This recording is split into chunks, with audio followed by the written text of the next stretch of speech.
All right. Well, good morning, everyone, and thank you for joining for this task force meeting. Again, just want to start with thank you for all the time you have put into this effort. We got the report delivered to the governor last Tuesday, so again, excited for that. We are currently waiting on initial feedback, and we'll provide that to the task force so we get it. But again, just want to say thank you. That was a monumental task, and we put together a great list of recommendations to start with. So again, thank you. I will make a quick note. We are having some trouble live streaming, but the meeting is still going to be recorded. And so we'll post that once we're done with the meeting as well. And so hopefully we have that up and running for the next meeting. But with that, I think we'll go ahead and get started. So today we'll have a couple guests joining us here later in the task force meeting. We have Trent Armburst, who's coming over from the Department of Commerce to talk about the national security crossroads and also about the Kansas framework for growth and economic development, some of the efforts that we've evaluated. I think there's some good things to discuss about how cybersecurity can be incorporated into those and continue to help grow the state of Kansas as a cybersecurity leader. And then we also have some folks coming from the city of Tulsa and also my peer and at the state of Oklahoma to discuss one of their recent events and how they work together to recover from it and lessons learned and things like that for this subcommittee. So hopefully for this task force, so we can hopefully get some valuable insight and learn on some things that we can expand upon here in Kansas as well.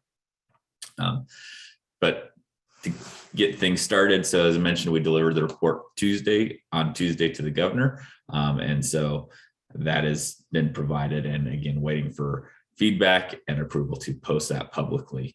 Once we get that, we'll do that. We'll begin sharing it with our legislative colleagues and the various committees that have expressed interest in this, and also solicit feedback from you and your stakeholders as we approach that, because as much feedback as we can get will continue to help us to refine recommendations and possibly catch things that we've missed in our lenses that we've looked through things.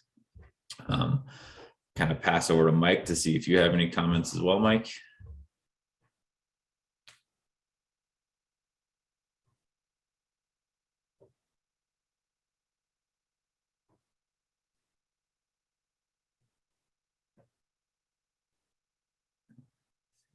Some audio difficulties. Also, just again, like to open the floor to any initial thoughts and feedback on the report as you've all had a chance to digest it and take a look at it and just kind of, on the formatting, things like that. And then also, on the content as we're starting to see kind of what other subcommittees have put together. I know it was kind of a short turnaround from the initial discussion to the report, but now that we've had a few days and better part of a week to take a look, see if there's any thoughts from the task force. Hey, Jeff. It's John Guerrero. Morning, John. From GA. Probably more of an observation than a thought. I just wanted to say, congratulations on that interim report. It's a lot of really good material. It came together in a pretty short time. So kudos to you. Kudos to everyone on the subcommittees for putting that together. Yeah, I'm looking forward to continuing that over the next few weeks, months. Awesome. Well, thank you, John. Again, a huge thanks to you and the National Government Association, because a lot of the information you were able to bring kind of helped us kickstart and really get a head start on it as well. So definitely appreciate your guys' collaboration with us. So.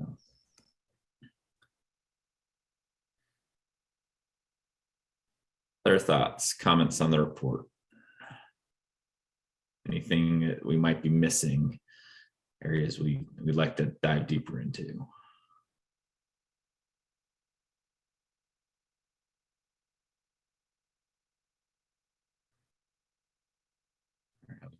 Kind of start picking on some folks. So kind of from the critical infrastructure side, Mr. King or Mr. Berkey, are there anything that kind of stood out to you in the report, in terms of establishing some of that whole state approach?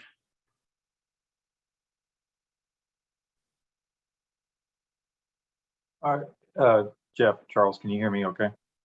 Yes, sir. Hey, to your question, I think trying to take a step back and think about it and think back to our review sessions that we had of the initial report content. I think the there's a lot of things within the report that are not surprising because we are part of a larger ecosystem. Having said that, I think the sheer, I'll say, magnitude and effort that are required to truly coordinate everyone in a whole of state approach I won't say it's overwhelming, but it's a significant effort, right, in order to get there. And so while in some ways consistent with other things and other entities that are doing similar things to other states, where it's certainly good to hear what others have done, it's also significant in terms of the effort that we face as we go forward to put the detail behind this and actually truly operationalize it, right? It's certainly doable, but it's a significant effort. But the need is not to be questioned, right? The need is paramount, it's front and center. And so that certainly justifies all the effort, but it is significant. I mean, just like comments that have been made, a lot of effort and content came together in a short amount of time, and that's great. Now the rubber's going to meet the road and actually making it real to where we can actually implement it and leverage it as we need to going forward. And yeah, it's very, very true. I mean, just the sheer effort of putting this together just is minor compared to putting the rubber to the road. So that is a very good point. And something that is not lost on us as well, because some cases will be the ones putting that rubber to the road. So great comments. Let's see, John Bergius, any thoughts from you? Yeah, I do have one thought. After reading the report, I did notice that the subject-specific areas, right? The the collaboration, communication, all those types of areas. We are strategic planning, visioning, etc. Some of the recommendations and maybe some of the leanings of the recommendations of those areas were into the strategic visioning or were a much higher level recommendation within some of those areas. And I was kind of wondering, we may have to set up some ongoing dialogue between those subject areas, or that way the recommendations we come up with and the recommendations they come up with that don't significantly step on top of each other over this next phase. Mm-hmm. No, and that's kind of why I want to have this discussion with this task force, because we're starting to recognize that as we see what some of the other subcommittees are working on and have presented, to your very point, that especially from yours, it probably kind of overarching or leans into a lot of the other subcommittees efforts as well, or they work up towards the larger strategic pieces. So very much, and if that makes sense, and seeing too if we need to try and align some of the subcommittees to actually have some direct conversation as well, we can look to do that, and kind of again helping form kind of what some of the second half looks like, to better refine or build new recommendations. We'll talk about that a little bit here later, but no, that's very much a great point. And so kind of putting that out there for the rest of the task force to discuss, as well as a point of what does that look like. Do you have any initial thoughts on that, John? I did have one thought. It was more of a discussion point, and that is, it might be incumbent upon the people that have had the opportunity to sit in on more than one of the subcommittees to envision where these things might overlap, so we can grab them very early and have some type of a discussion about them. And that would be on a point-by-point basis. The other way we could possibly consider that would be developing within our normal subcommittee meeting some overlap, i.e. Subcommittee routinely meeting together to discuss just how visioning is aligning with the private public sector subcommittee or something like that. Again, I'm not I'm not telling you figured it all out here. I'm going to send you a white paper. But it seems to me that one of them is a little reactive and the other one is a little proactive, but I'm not positive how big the problem may be to warrant developing a proactive approach. And noted, and kind of, with that being said, kind of opening it up to obviously the rest of the task force to thoughts on that. Because again, John brings up a good point. There was significant overlap in the various areas. And so how do we iron a little bit more of that out this second half, or do we, is it seeing if members can, I hate to ask for more time, but sit in a couple other subcommittees as well and just kind of be those liaisons between the groups, et cetera. So again, thoughts? Jeff, this is Secretary Burns Wallace. I think that there might be some potential if we can identify, overlaps, and it, may not be maybe the whole committee, but a member of the committee that can make a meeting to kind of listen in and share, kind of the back and forth, our timing.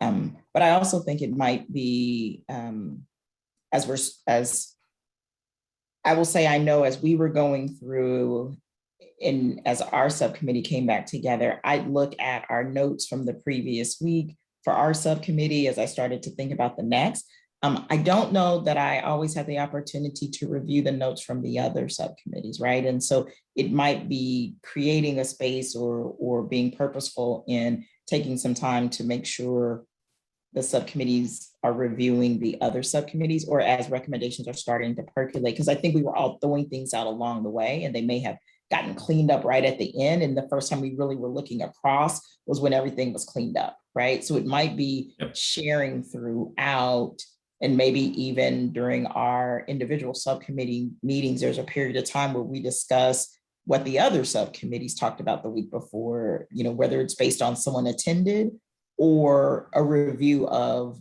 the notes from the other subcommittee, so like actually creating that formal space to make sure we're taking the time. And then as we start to identify some of that overlap, then it's like, okay, at their next meeting, let's make sure we, have someone there or infuse our thoughts to say, hey, this is coming together. Or maybe it's a smaller group of us, of the two subcommittees that come together to kind of join language. But I think creating space, even in the structures that we already have, could just help us to be more intentional about seeing where some of that overlap is happening as it's evolving.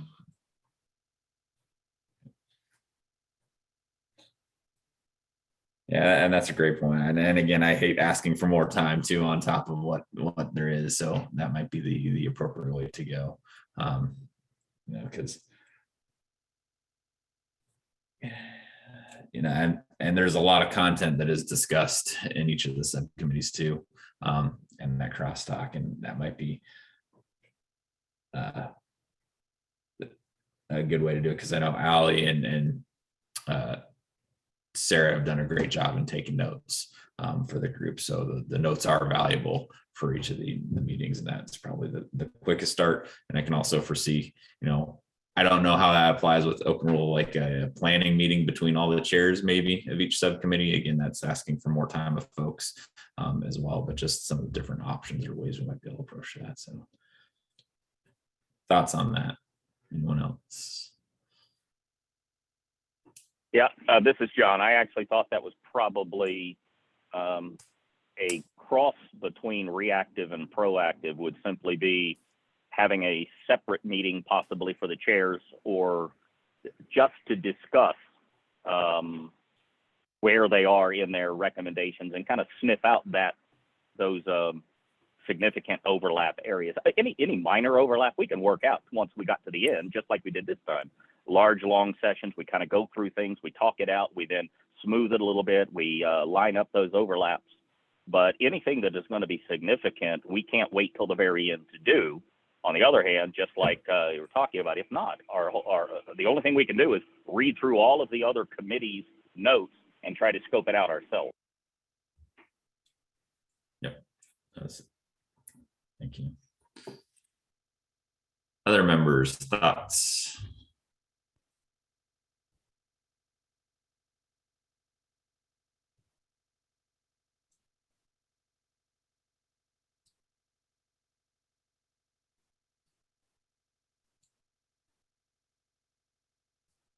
So, Mike, were you able to get your audio working?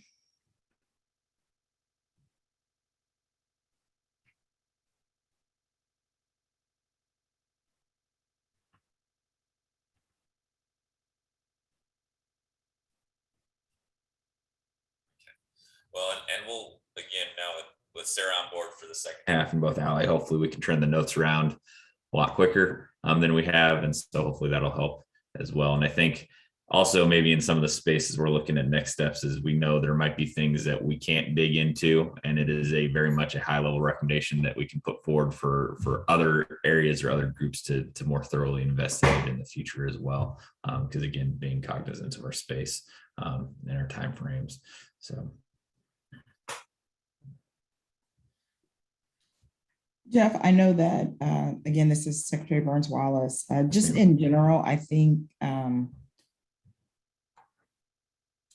it was Charles who mentioned like the lift on some of these areas. Like it's almost there's areas where like there's consensus, like yes, that has to be done, but that next step of lift, or how do you make operationalize or make some of these things actionable? I think as we do I know that there'll be other areas that we continue to explore and pull in, but as we do some refining and receive feedback, it could be helpful in some areas if there are ways to identify particular entities that could be partners in those spaces. If there are, I think about just like some of the state structures that are in place from our ITech and other governing structures that are there, or other resources that are there. And that may not be necessarily the work of the committee, but from a staffing standpoint, we might be able to identify some of those resources along the way that become a part of that final report that, identify, that this is a structure that can be leveraged into operationalizing or making this recommendation a reality. We may not have all of that time or capacity to delve into that, but I think that could also help us to see where there might be some operational, gaps or challenges in some of the recommendation areas, particularly those that are very important, but we may not have the capacity to immediately operationalize. That's a great suggestion. And and there are other structures, the ITECs, the ITABs, the Security Council, and maybe that might do something as we pull out for the strategic visioning plan. What are some of those other kind of, I don't want to say they're specific cybersecurity governance like we're evaluating, but there are some of those other IT and other governance structures that could be leaned into, and maybe identifying those for the strategic visioning and planning group might be a valuable effort as well. So they're aware and they can help incorporate some of those.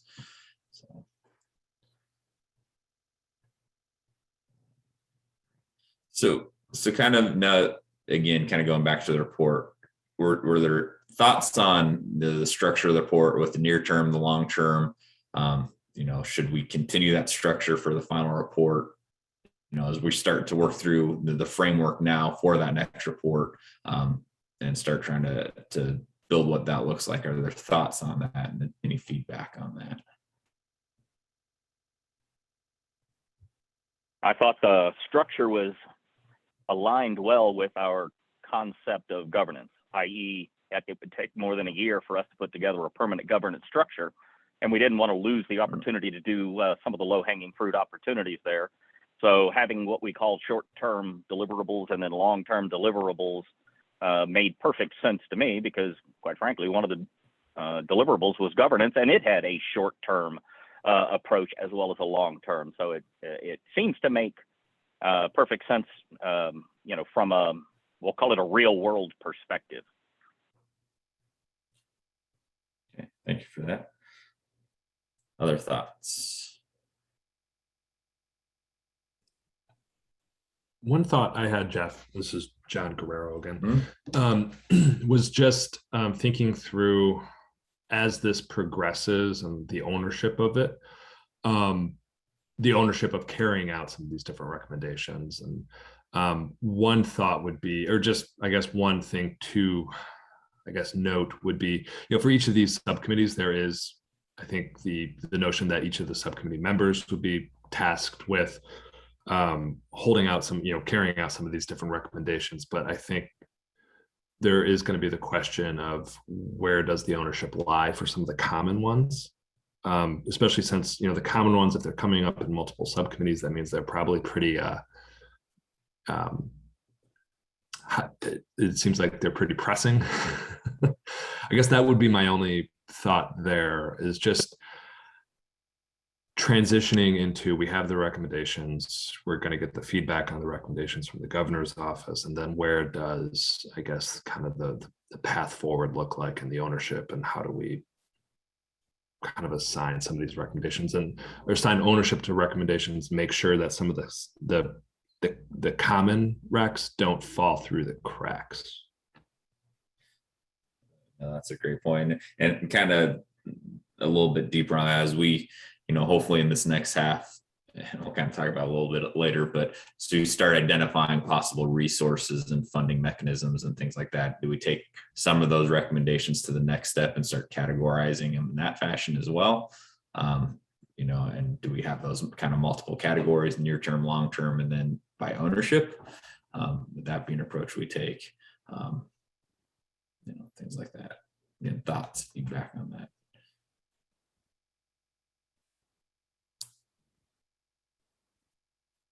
I would, Jeff, I guess, again, this is the secretary.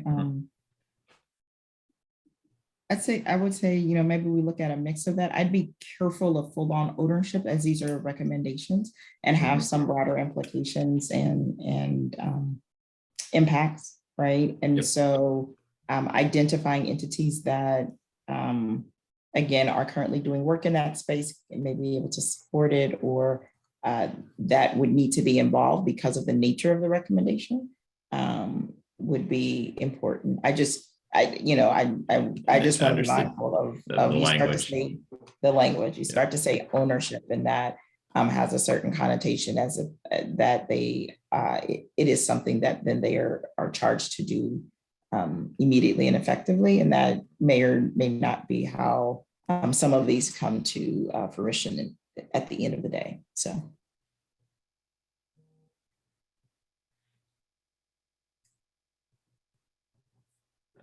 That is a great point. Yeah.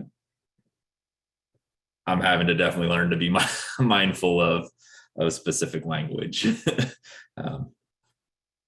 in those areas.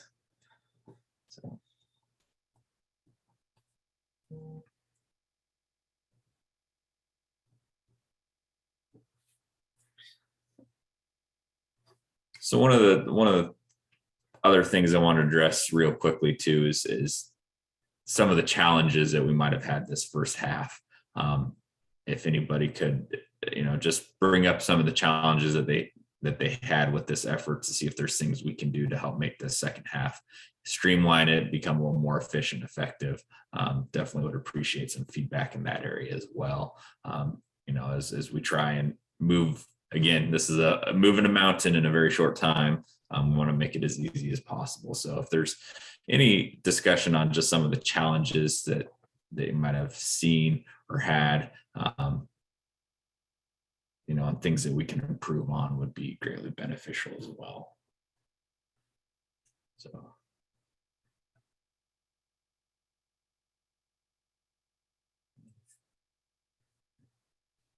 Any thoughts? I know this wasn't everything run perfectly smoothly and nobody had any issues whatsoever. I know there are some out there.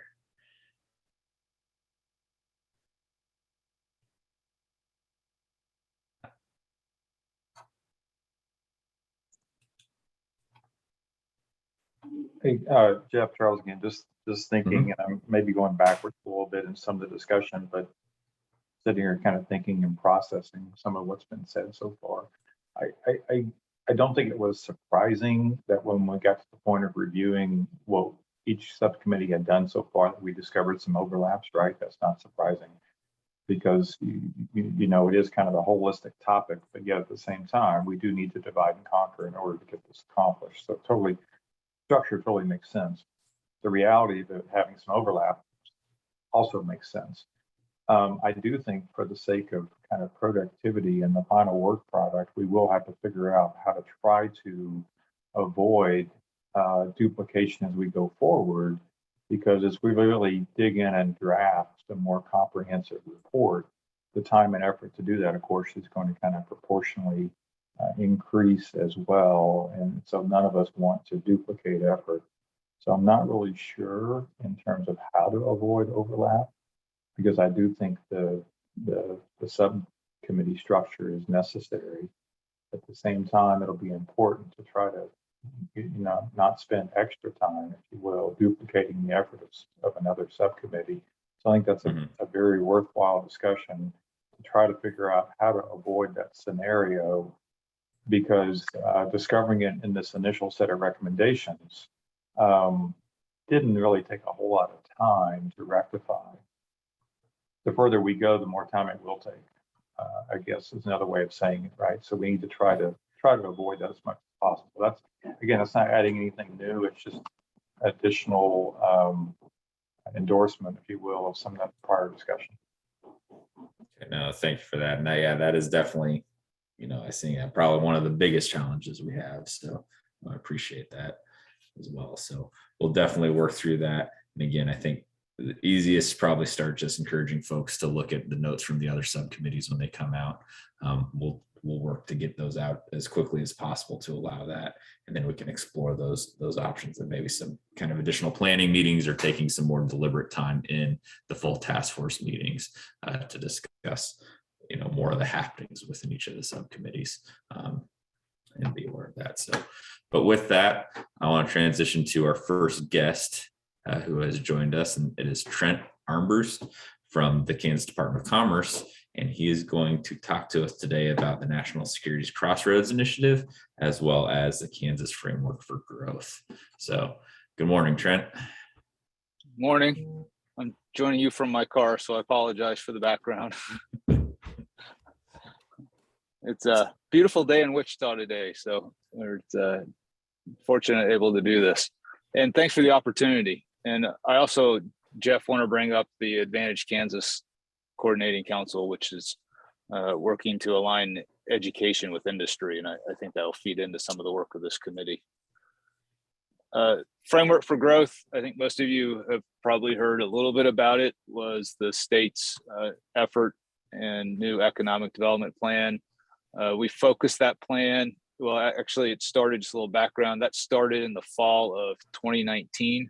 So before the pandemic started, and then the pandemic hit, and clearly that delayed the development of the plan. But in hindsight, I think we were fortunate for that delay, because it really steered us to create a plan that was not overly prescriptive, but more of the framework that really kind of said, here are the big pieces, and then we're now going to build out the details over time. So again, those 4 pieces starts with talent, and then innovation, which is an area that Kansas had really fallen off the cliff when it comes to innovation ecosystem and support. And then the community assets. And when we talk about community assets, specifically from an economic development perspective, it is things like broadband. It is those key elements in a community that help business develop. And so you can think about also some of the innovation type assets in a community around incubators, accelerators, entrepreneurial support mechanisms in a community. And then the last piece would be the policy. We've really had not, really since Redwood Crider in the 80s and the early 90s, had we really examined the tools that we have in the state of Kansas to help us with economic development.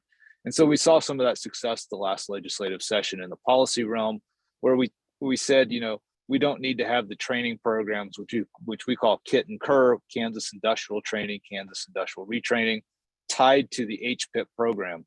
That was not a good use of dollars. So we did things like decouple that. We've got some other changes we'd like to see in some of our other programs. Also got the Angel Investment Tax Credit extended last session. Really excited about that, because we're actually one of the states that other states are looking towards and saying, wow, you guys have an amazing tax credit program to assist innovation-based entrepreneurs develop in your state. So we've had some really good successes in those areas. part of the other of the plan is also, we said, we've got these target industries, and it's their traditional, it's aviation, aerospace, ag and food processing, professional technical services, distribution, logistics, those type of things. But then we also said, what's next? And so we call that the Kansas Competitiveness Project or Initiative. And that's where cybersecurity comes in on the framework for growth. So during the COVID process, there was the CARES Act funds that were managed through what I call Spark 1.0, which is very different. Several of you on the call recognize the vast differences between the last effort with the CARES Act money and with the ARPA funds.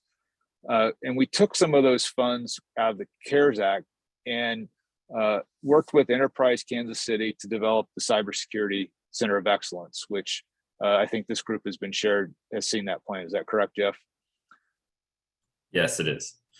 And so that's the type of effort when we say, hey, we have a framework, but now we've got to hang the details on that frame. We've got to build out these really detailed plans. And cybersecurity was the first one that we chose to pursue, recognizing the importance of it to every aspect of the economy in Kansas, the economic development opportunity around cybersecurity. There's stats in there talking about how many thousand open jobs are in Kansas, the pay level of cybersecurity, and we understand that every aspect of our economy is dependent now upon cybersecurity. And so that was why we chose to do that. We're fortunate we had a partner that was already starting to go down that path a little bit. And so since then, we've had some really nice private sector company growth in cybersecurity. We've got 2 in Kansas City that we're working with right now. We had 2 announcements in Wichita earlier in the year. And so it's really that bringing together of military, DoD, private sector, state government, and really now our university partners to ask the question about, okay, we know we've got this plan, we know we've got these issues, what are we actually doing to develop more cybersecurity talent in the state of Kansas? I think one of the big wins last year, I don't say wins, I think really in step forward was, allowing coding to be part of the high school curriculum and count towards graduation credit. So, we thank the Board of Education for taking that step, and Stephen King is now leading up that effort for the for the Department of Education. And so, we're excited to see that because we think that's going to help build that pipeline. We know math is an area that we're going to have to continue to focus on in our high schools. But then also, I think the part that we're running into and a little bit of struggle is a lot of families, a lot of students don't understand what a career in cybersecurity means. And so how do we get that marketing out there is really the challenge. And so that leads me into the next area I want to touch on was the Advantage Kansas Coordinating Council, which was stood up by Governor Kelly. And on that council serves Blake Flanders, the president and CEO of the Board of Regents, Education Commissioner Watson, as well as members of the actual Board of Education, actual members of the Board of Regents, Alan Cobb, who's the Kansas Chamber president, and then myself serve on that committee with a few others.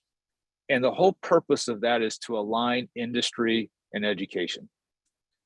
And so through this process, we have narrowed our focus now to IT and computer science is where we're going to focus all of our initial efforts on that alignment. And cybersecurity clearly is within that window of skills that we're trying to develop. So, now we're going through the process of, without additional funds, how do we take existing programs and funds and shift those towards these IT and computer science skills so that we start building this pipeline in our K through 12 system. At the same time, we're working with now our higher education partners saying, okay, we need to build more robust cybersecurity curriculum, research, and service and awareness. And so it really is a full effort. And so I'm excited to hear more about the work this committee is doing in that area as well.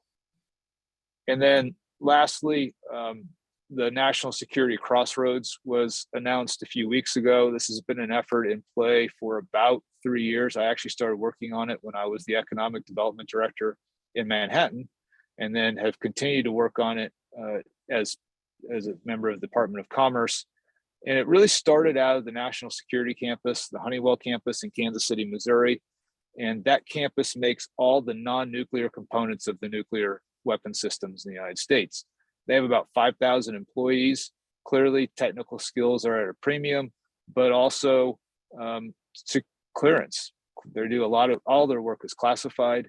And so they have a real workforce need. And so that's really, I give them credit for bringing this to some of the communities in both Missouri and Kansas, saying, hey, we need to all work together around national security from a workforce perspective. And so that's how that initiative started. We've met over the years. We've started pulling in partners, and the National Security Crossroads basically covers Manhattan Junction City, down to Wichita, through the Kansas City market, and then into basically go down I-70 in Missouri, pick up Fort Leonard Wood and a few others, and get a little bit into Illinois with Scott Air Force Base. And then we have a dotted line up to Omaha because there's so much national security work that happens up there. What we're saying is this region is, through this effort, is going to work together. This bi-state effort, both governors have, endorsed this. We have an MOU between the Department of Economic Development in Missouri and the Department of Commerce in Kansas to work together on this. And so the next step now is we've submitted a grant application to what used to be called it's in the Department of Defense. It was the Office of Economic Adjustment. Now it's called the Office of Local Defense Community Cooperation. And they fund grants for areas around installations and regions to strengthen those communities around installations. And so we've written a grant to them for support of the National Security Crossroads. And again, the National Security Crossroads is talent focused, mission focused. It is not an economic development, like we're going to go attract new mission. That may be an outcome of this, but the focus of the National Security Crossroads is really that talent piece and sharing best practices. MBAF is hiring right now in Manhattan. They've hired already over 200 individuals, most of that during the pandemic, but you need the clearances there. And so they've actually worked with other installations in the National Security Crossroads to learn best practices to share. And then 40% of the MBAF employees to date are veterans. And so how do we have this amazing pipeline of transitioning soldiers, veterans, or had served, their 4 years, retirees, or they've served less than their 20 years. But all these veterans have amazing talents, and we're not capturing them in Kansas. A lot of them are leaving Kansas after they're done with the service. And so intentional efforts to capture those who are transitioning out of the military and get them into places like the National Security Campus in Kansas City, into our state government efforts, into MBAF, all those, and capture that talent. Since we know that Kansas right now, I say it, but so these are my words, but to me, we're almost in a situation where we're going to have hard time growing. We're in an economic resistant period because we don't have enough talent in the state of Kansas to grow as fast as we're capable of growing. And so bringing new talent to the table, part of that being our transitioning soldiers, but also if you have clearance and you have national security experience at one of these private companies and you're ready to move on to another experience, we want to make sure we keep you in this bi-state area. We want to keep that talent here. And through the branding of the National Security Crossroads, we hope to also attract talent into this area. And so we look at a lot of the federal mission that's here, but we also look at the private companies. So that's, Jeff, I know that was really fast, but that's a high level of the three efforts that I'm working on. No, and that's great, and echo some of the, keeping talent here is the challenge. I think we're recognizing that, and attracting talent, and again, that's kind of a new space, is communicating careers in cybersecurity benefits. So I appreciate that. Kind of open the floor to questions to the task force for Trent. I think there's a lot of ways. This was also mentioned to us by Senator Pittman, who is a task force member. And so we're kind of, fortunately, he's in another committee meeting, but I see some great potential for future endeavors from our perspective with the state. But again, I want to open the floor to questions for others. This is John Berghouse. I have a quick question about how this effort would or could align with many private sector organizations who try to have summer intern or co-op type of programs where many of these students could potentially not only learn the material, but then practice what they've learned, or at least understand how that material is put into practice in private sector, kind of set them up for a potential employment opportunity before they ever get recruited to leave our state. Yeah, great question and great point too. Part of the University Engineering Initiative Act, which was part of that renewal, which has happened where a lot of the students are coming out of engineering programs. One of the intentionalities of that renewal is that we want to retain more engineers in the state of Kansas. And so internships, co-ops are a focus of that renewal. And so we're currently visiting with the 3 schools. And I think having the work of this task force come forward and work with our universities now to set up those internships and co-ops, now is the moment to do that as they're exploring new ways to keep engineers in town in the state of Kansas. So totally agree. We need to do that not only with state government, with our private industry. And we are specifically focused on some of our smaller firms that are in the state of Kansas because students don't see those opportunities. Those firms don't have the brand recognition. And so, yeah, we need to come together as state and industry and really work with our universities on those internships and co-ops. I don't know if I answered the question all the way, but. I definitely think you answered the question. I think the next step would be for us to, separate from the ongoing Kansas cybersecurity work that we're doing, just in these other areas outside of cybersecurity as well as cybersecurity, making those contacts. Because I can tell you, while I have espoused this type of a thing, I just haven't been successful at identifying where those opportunities exist within the university environment, fairly large environment. Try and find the right contact person to be able to align those student opportunities with those private sector opportunities that we have. Yeah, and I would appreciate you reaching out, and I will help you make those connections.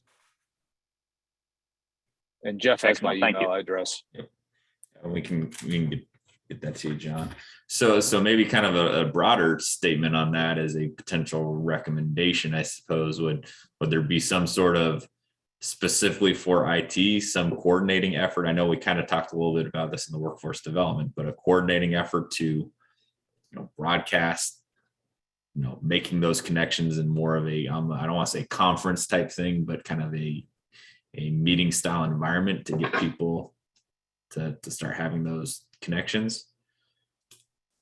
Yeah, I think one of the things that we've talked about is how do we bring, if we focus on cybersecurity, of bringing all of those who are active in cybersecurity together at the table and have a discussion and make sure that our schools are there and listen to what the needs and opportunities are, and that we start building those bridges. And so I'm not sure, if it's probably just a meeting, it's not a full-blown conference. I don't know if that's needed, but we do need to start that dialogue and have everyone, because all of our needs are the same, really, at the end of the day. So I would be very supportive of that, and maybe something that we can, through the leadership of the cabinet and the governor, be able to pull that meeting together. Because our private sector partners have, when I've mentioned this to them, they have all said that they are willing to come to the table and be part of that discussion. Now, kind of expounding a little bit. So at the table with this task force, we do have critical infrastructure partners as defined by the presidential directive. Is that something that is in consideration for that national security's Crossroads in terms of what they do to support those entities? So for example, electric, power, things like that, which I know are necessities for anything. Are they part of that discussion as well, or is this purely more on the defense industrial base type? So far, our efforts, and part of it is because we've been totally volunteer run at this point, has been only on the direct defense industrial base and federal assets. So we have not gotten into critical infrastructure at all.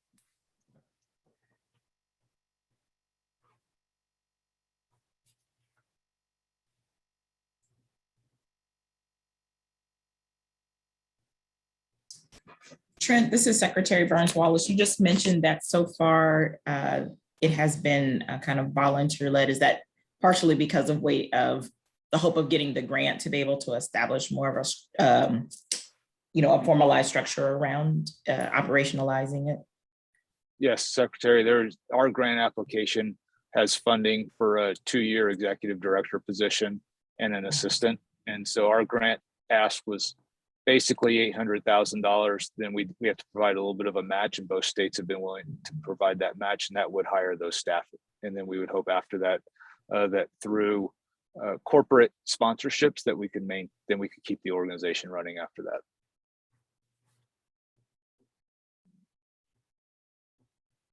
Hey Trent, this is Mike Veda. I was told by Joe Jabara that at least in his experience, there was a time where at least the Air Force had a program that folks that were getting ready to leave the military, the Air Force at least made it available that they could take an intern job to ensure that that's what they wanted to do. And then that intern position was actually paid by the Air Force. So he didn't know if other branches had the same thing or not, but has anyone looked into those opportunities? Yes. So I still live in Manhattan, and having worked as the economic development director there, we worked closely with Fort Riley, and the Army has the same program. So once a soldier announces their intent to transition, they have 6 months during which they can basically do internships. And because they're federal employees, you can't pay them as a company.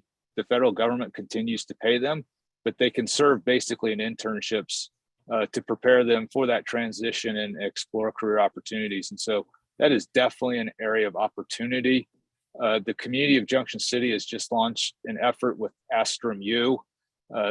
The Department of Commerce Workforce Division has a person full-time on Fort Riley working with the transitioning soldier programs. The USO has transitioning soldier assistance. So there's a lot of ways to work with Fort Riley, with McConnell, with Leavenworth in this area.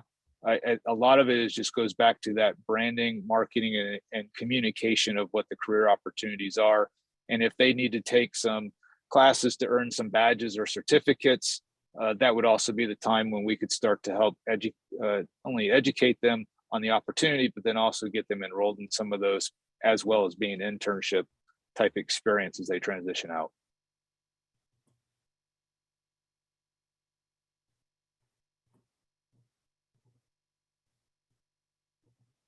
That obviously is the red team that we have here at McConnell. Yep. And the potential for people that have really good cybersecurity skills to get into the workforce and do that quickly. Yeah, absolutely. That is a huge asset that we have in Wichita. So kind of have you seen challenges specifically in terms of training opportunities for those folks here in Kansas specifically? I mean, is it a lack of, for example, training facilities or partners to facilitate training, things like that? I think the biggest challenge I've observed working on this is that we just haven't, we talked about bringing everyone together. We just haven't done that yet, so that we have this larger conversation. Right now, the conversations are kind of happening in a little bit over here and a little bit over there. And so we've got some siloed conversations. I think that unified conversation to really make this effort go forward in a aligned, cohesive way would be very helpful. I think that's the first thing. And then two, those who are out in the trenches in cybersecurity, I really like their voices to be amplified to help direct what the training programs need to be. And right now we've got, I observe, university and educational programs being stood up based on what they think the industry needs. And I've attended meetings where industry's like, no, we're not doing, that's not what we need. And so I think getting that alignment between industry and education would be really powerful in the state. And then also creating, that would help us then create those tracks of opportunity for those who are transitioning out of the military, or those who are looking to transition to a new career or enter a new career through the higher education system.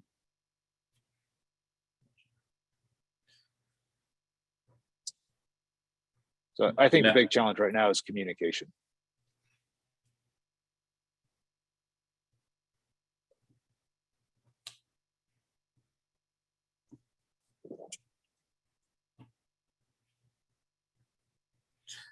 I know one of the challenges overall we're facing is, and I'm going to pick on you a little bit, Doug, but are any of these efforts looking at kind of the rural opportunities for these aspects as well, or the places, I mean, that aren't necessarily geographically close to, places where cybersecurity is kind of like Wichita and Kansas City area. So is that something that this group is looking at from either sorry, I'm mixing up the economic growth aspects? And we've got, for example, Doug, who's the technology director out in Finney County as a member. And I know he's expressed their challenges in finding talent, retaining talent as well. So. Doug, gonna respond? Yeah, honestly, I think it would be dependent on the type of person that was in those areas. I mean, we are just desolate enough out here, that depending on who was in those positions, or whether there was military or family or some need for them to relocate out here, I don't know that the opportunity is the driving factor for people coming out here. It's more, hey, I've got family, so we're gonna relocate, that type of thing. But Doug, you would agree though that there's plenty of career opportunities in our rural areas of the state for cybersecurity and computer science and IT skilled individuals. Absolutely, especially if we could get more of a whole of state approach and you could do some remote or something along those lines. Yes, absolutely. Yeah. Yeah, and one of the things that the Advantage Kansas group has talked about, was specifically about rural, is that this is an area of need that people can return back home and have really great career jobs in the computer science, IT, and cybersecurity area, and that it is needed now in agriculture and banking, all the fintech, everything that goes on. I mean, it's in every industry. And so we don't view cybersecurity as an industry in our conversations. This is a cross-cutting skill that is needed in every industry, in every location in Kansas. Yeah, absolutely. A lot of times out here, though, it's still kind of looked at as, oh, and it doesn't matter what the job title is. Oh, you're IT, here's my toaster, please fix it. So there's still a little bit of maybe groundwork or job duties or stuff to put in place there. But yeah, the IT field, the cybersecurity field, they're huge and growing in this space as well.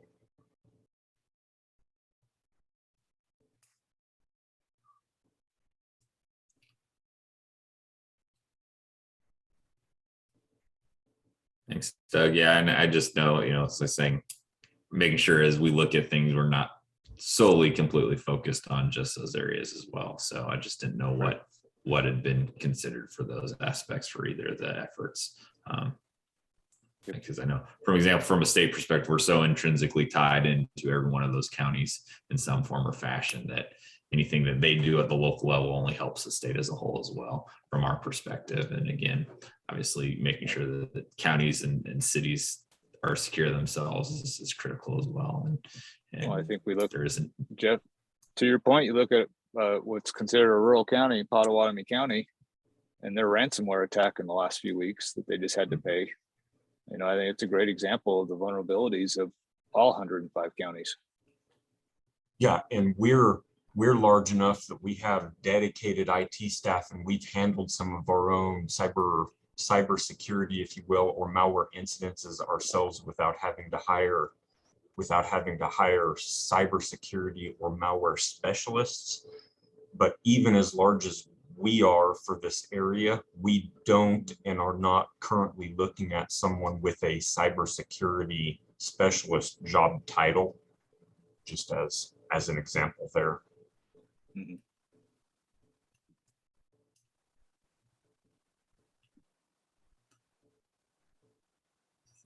Thank you, Doug. Any other questions for Trent? Trent, this is Secretary Burns-Wallace again. And you may not have an answer right now, but I know you've been doing many things, but if you've been tracking along kind of where we are so far, we still have a little bit more time as we work towards our final report and recommendations. And so I would welcome if you have any thoughts now or, over the next few weeks on how do we bring these voices together, right? How do we, is there something we should consider in our recommendations?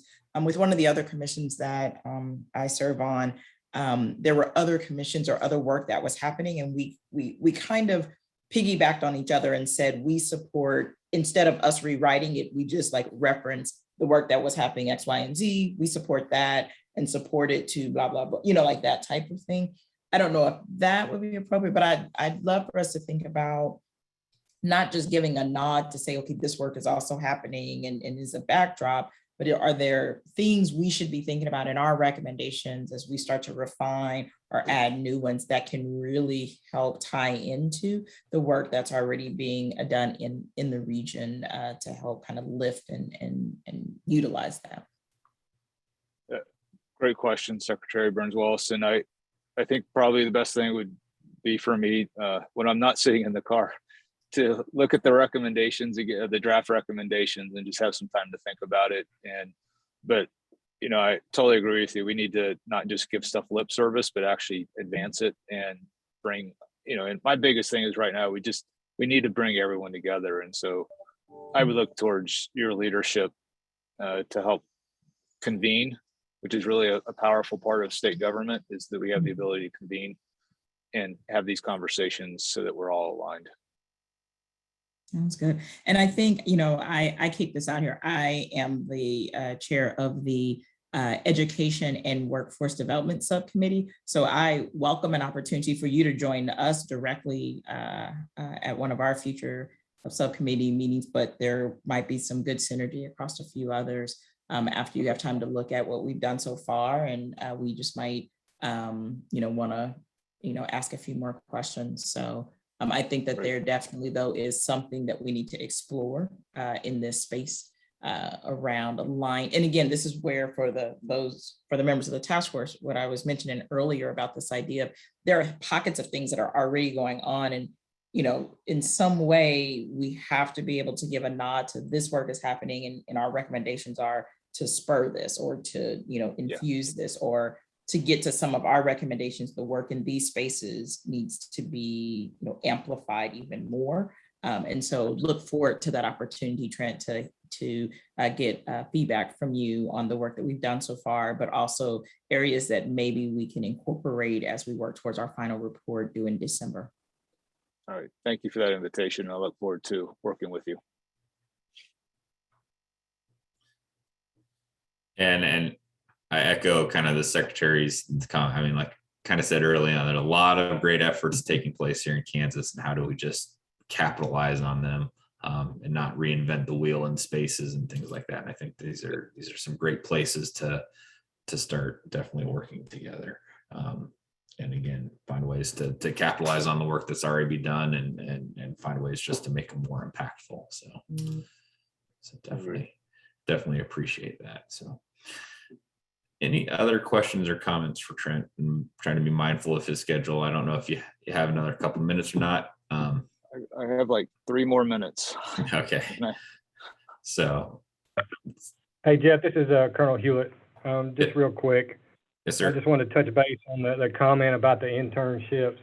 I'm trying to get a more definitive answer, but I do not believe that applies to the Guard. I've never heard of that being allowed. Obviously, even though we're all military, there's still some differences. The COG with the Cyber Operations Group down in McConnell, which is all of the cyber forces on the Air Force side in the state, they are all Guards. So doesn't mean when, you can't figure out a way to reach out to, find out when people are leaving. But as far as doing any 6-month internship, the Guard side is more than likely not going to be able to pay for that. So just kind of want to throw that out there. I'll do some more research, and if I find out anything different, I'll let everybody know. But definitely there's a vast amount of resources there at McConnell in the Guard. And, I hate to say that people are looking at times for ways out, but they don't always want to make it a career. And the thing that I've noticed here in the last 6 to 8 months is a lot of these younger airmen that are cyber savvy, they are looking for 6 figures and working from home all the time, which, surprisingly they're able to find. And that's why the military is kind of taking a hit at times here lately. So just something to consider for the conversation. And like I said, I'll continue to look and see if I can find anything that contradicts that. Over. Thanks, sir. And maybe there might be some ways where we can mimic in various fashions what the active does maybe for the Guard folks, because we push on that civil service, and again, contributing to the picture is one of the cells. So, but again, also changing our mindset for position as well. So it might be worth something still exploring too. So do something yep.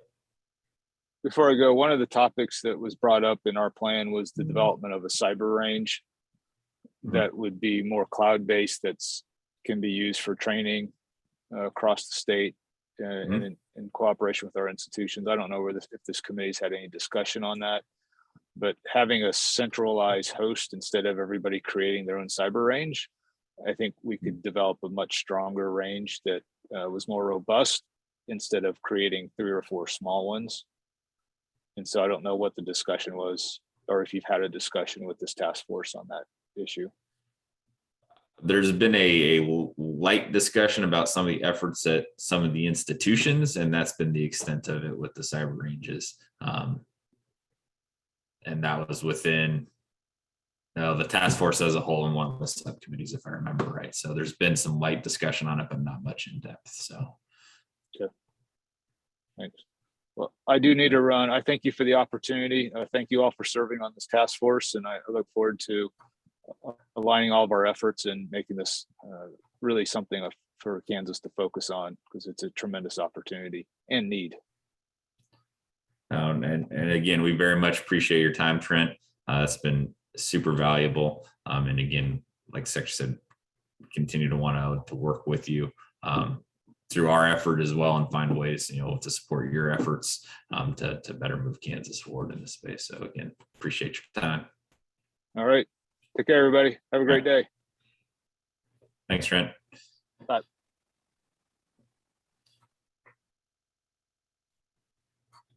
All righty. Well, hopefully, as I mentioned, and Trent brought up, there's a lot of actions taking place in their effort. And again, one of the big challenges that I think that he mentioned is, again, coordinating and communicating what's going on and how can we help facilitate some of that or make recommendations to encourage that, et cetera. We've got a few minutes before our next guests are available. And one of the things I kind of wanted to talk about is, as the Colonel just mentioned, and also Trent mentioned, opportunities in places. And I think, as we've looked at the initial report, and as we start working through, some of the discussions about refining, some new recommendations had popped up, and some of the conversations we have, like here with Trent, please keep those in mind, that new recommendations might have formed in some of those spaces. As you have those, please communicate those to Allie, bring forward to the task force. Like I said, I'll throw out there, just in those conversations with Trent, has anybody, kind of started formulating a potential recommendation, kind of like you said, maybe convening some sort of meeting, are there things around that and space around that, or that mimicking some of those existing programs like we kind of already talked with in the one space for the scholarship for service, what the federal government does, mimicking something like that here in the state, and to the point, maybe something with the Guard folks to try and keep them in that civil service. There's that active program. Is there a way we could potentially mirror that as well? So kind of thoughts on those.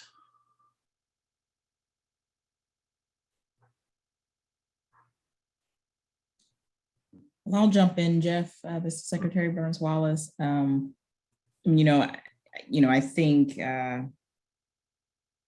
coming off of the momentum of the work here, there will be some opportunity to bring some groups together in some type of convening, even if it's beginning with what the work that was done by this group and being able to review it and identify and potentially, bringing teams together across sector, across industry, across the state could be, one way to start.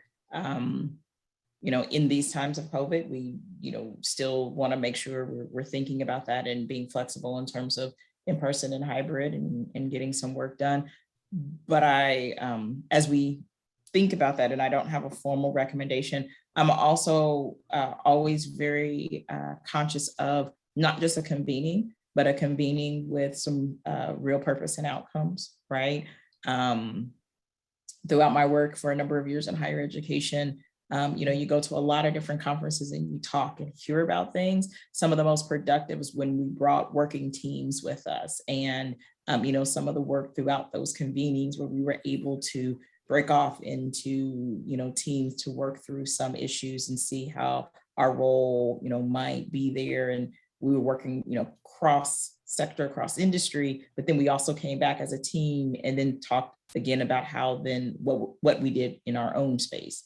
And so a little bit of cross and kind of deep dive together. So what I would say is that, if we end up with a recommendation that is around a convening or bringing some larger, cross groups together to begin some of this discussion and collaboration, I want us to be, I'd love for us to be very mindful of those being action oriented, very much like we've, I think, tried to approach the recommendations in the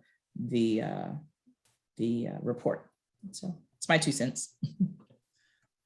Thank you, Secretary.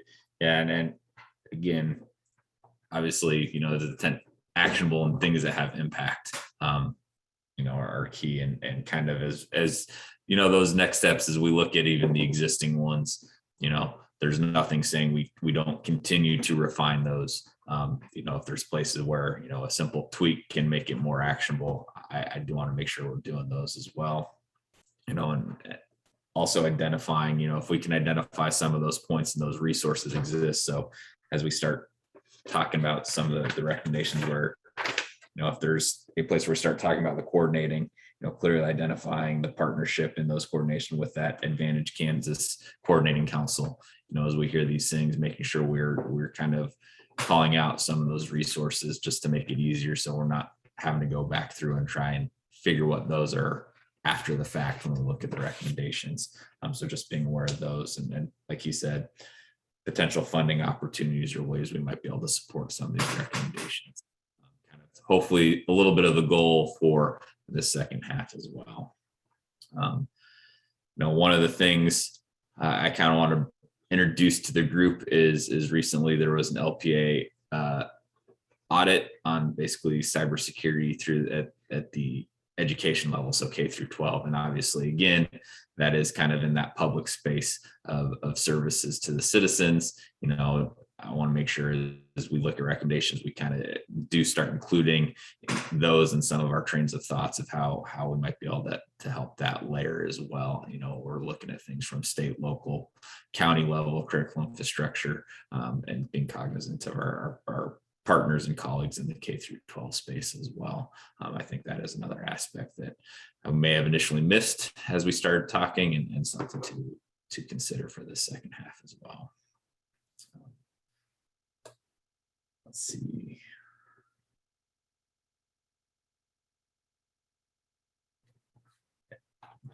Any thoughts on that from the task force?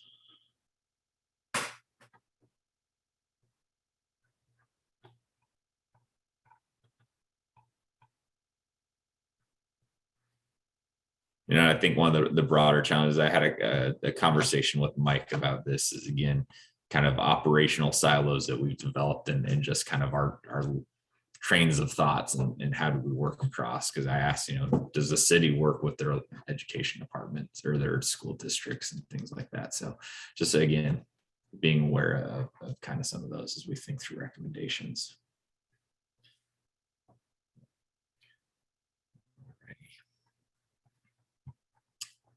Excuse me.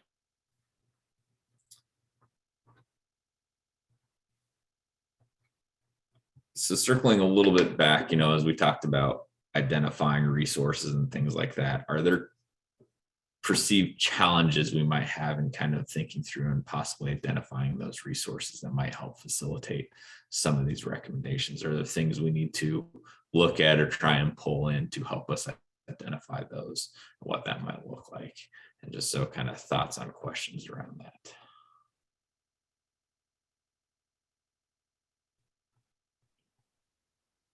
Well, Jeff, I think one of the things it's going to be really, and we all know this, it's going to be really important for us to continue to take the whole of state approach, and make sure that people, don't see this as just a state of Kansas as it pertains to the government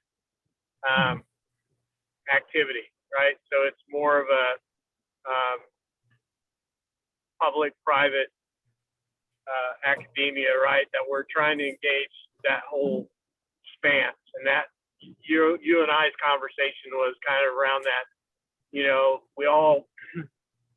We've all dealt with this, right? And I still deal with this, where our departments still kind of work in silos, and that's where a lot of people have their comfort zone. So I think it's going to be inherent on us to really push that idea that while this is being driven and promoted by the governor, that it is not just a government. This is for, right, the well-being of the state of Kansas. I still go back to that. I think probably our first meeting where somebody brought up the idea that this is not it's not about IT. It's about business. And a lot of things that we've talked about are social issues that we're all dealing with, right? The brain drain, and we've talked about that in Wichita for years, and we still haven't solved it. So, I just think it's really important for us to continue to take that tack of a broader view of what we're doing, and who we talk to, and who we include, and how we engage. And I apologize, I'm driving, so I kind of, my audio might go in and out. I kind of lose some of the things that people are saying, so I should have apologized up front for that earlier, but there you go.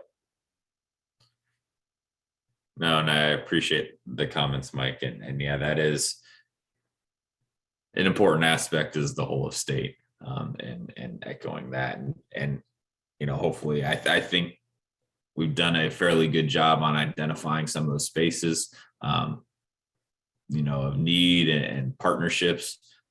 Again, kind of opening, are there other partners out there, other spaces we might be missing? Kind of also from, the critical infrastructure and the private sector perspective, kind of reaching out, asking kind of from your perspective, are there other organizations we should be looking at and engaging, et cetera. Thoughts on that?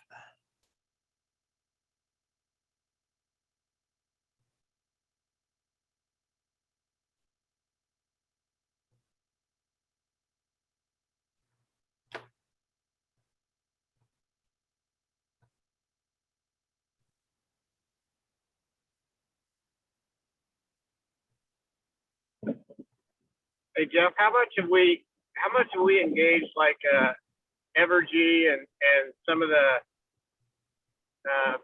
those either on the either on the power or the utility side? Well, we have Evergy representation here, but from the other side, at least from the cyber perspective, I don't think there has been much other than this initiative directly. And I might, again, that might be a little bit above my space, and so I'll defer a little bit to Charles on that. No, I mean, I think you're right, Jeff, in terms of direct interaction. It's probably true. I mean, our other forms of interaction, touch points, if you will, have been, some discussion and review of our cyber program with the KCC, the Kansas Corporation Commission. Obviously, a relationship there. The other one that we have is with the Kansas Intelligence Fusion Center with Bill Glenn, who's a member of this committee as well. So we've got two kind of recurring touch points there, but in terms of, I'll say direct interaction, contribution, however you might want to define that. I mean, I think this is kind of new territory, to my knowledge. And I don't know if any of that has been, part of maybe the previous relationship with Westar before the merger, if that has changed anything. I don't know if that, since it was two companies coming together, and if that had any impact on it type. We've kind of combined, I'll say it this way, Evergy now obviously serves Missouri and Kansas, and so we've kind of combined the activities that pre-existed in both states, kind of an A+B type of model, if you will. We haven't eliminated anything, but just kind of put what each company was doing previously together from a go-forward perspective.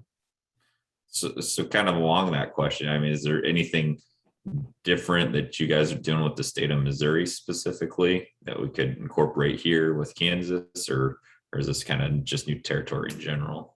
It's really kind of new territory in general. I'll say it this way: Missouri does not have what we're putting together here, at least not to my knowledge that we've ever been engaged in. So I'll say it that way, right? We share what we do in our program with the Missouri Public Service Commission, just like we do the KCC for that matter. But from the standpoint of this kind of a whole of state approach and being a part of it, this is new.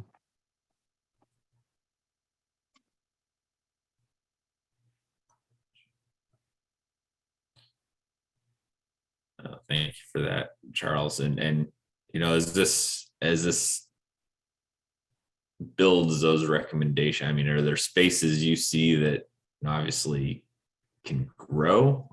Again, trying to kind of help steer maybe some additional conversation for recommendations, things like that. Because that might be one thing. I don't think we really sat down and evaluated some of our internal, relationships with just our stakeholders here specifically, and that might be something we talk more at another full task force meeting.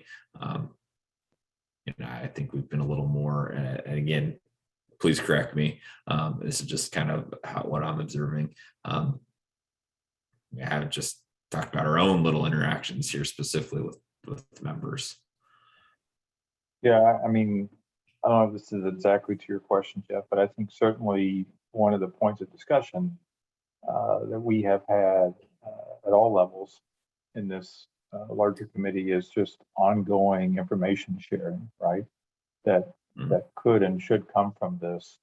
And that, to me, that's one of the biggest opportunities. Yes, we need, for example, in our subcommittee, we need an incident response disruption plan that becomes tactical, right? That can be utilized in the event that we have a cyber incident, absolutely. But at the same time, the ongoing sharing of information, which, by the way, should help reduce hopefully the number of events or incidents that would happen, right? But the value in information sharing is one that's tremendous. We, from an industry perspective, company perspective, we do that each and every day in multiple directions. In fact, it's a challenge to keep up with all the available information that is out there and parse through it and digest what might be meaningful, right? In addition to watching all of the tremendous amounts of data right, that are out there each and every day. So the sharing information to those where that statement might not be true, but are starving for information, right? That's tremendous. To me, it represents tremendous opportunity.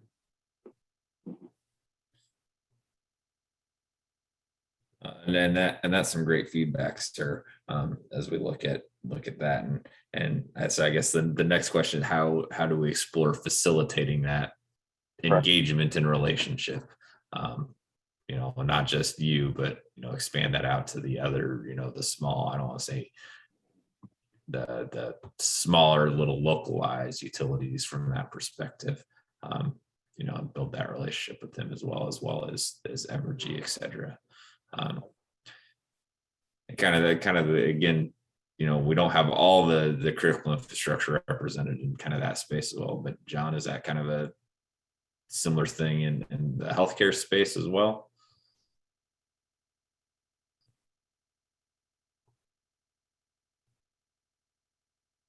Yeah, I think so. I mean, there are pockets of information sharing that go on in healthcare.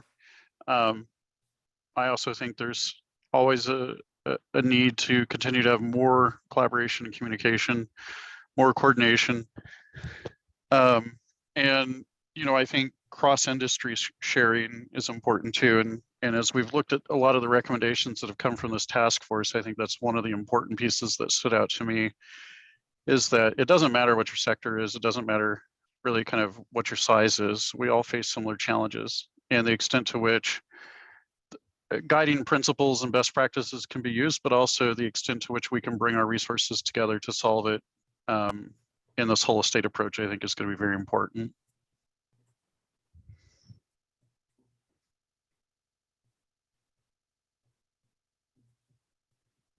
Thank you for that, John. So forgive me, I'm taking some notes myself as well as we go through these. So.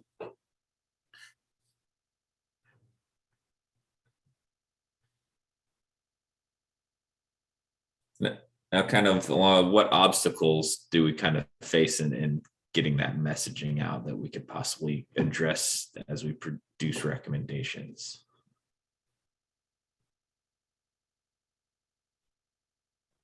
How do we avoid some of the, this almost seems like an unfunded mandate type mentality, and just, or this is just another something to deal with or attend, or the information deluge of just too much not making it valuable. What are some of those challenges we might face?